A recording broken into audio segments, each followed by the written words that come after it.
Shortly after Frank and I got married, we felt God pulling our hearts to join a Bible study that had married couples that could help us to navigate the joys and challenges of a new marriage relationship. And after prayer, we decided to join Brother Danny and Sister Christina's group in Torrance. Of course, we've missed the SOS so much, but God knew we needed this group of people in our lives for this season. We cherish the friendships in this Bible study, and I know we can always trust them for spiritual guidance through the journey ahead. Every Friday night, I look forward to authentic fellowship by sharing a meal and then diving into the Word together. One of my favorite discoveries in Bible study was the Bible Project video, which is a bunch of people who make YouTube videos on every book in the Bible. And so every week we would watch a summarized video of the book of Hebrews, and it made it really easy to understand. The Hebrews study showed me week after week that Jesus is greater.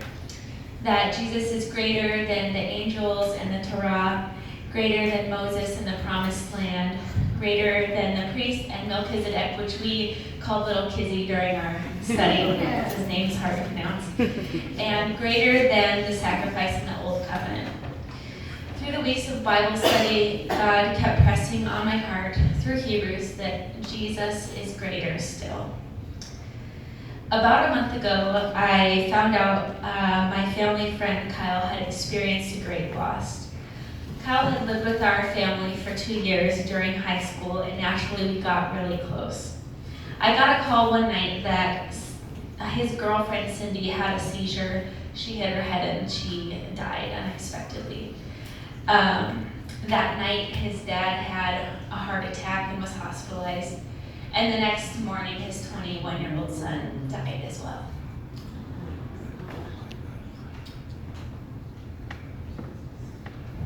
The emotions I felt were like an uncontrolled storm because I couldn't understand how God could let all of those terrible things happen in 2 days to a really good friend of mine. And so I was trying to make sense of God's plan and what he was doing in that situation, and it didn't make sense. Losing one person is incredibly difficult, but losing 2 people is unbearable. And over that week, I just felt God whispering into my heart, just trust me.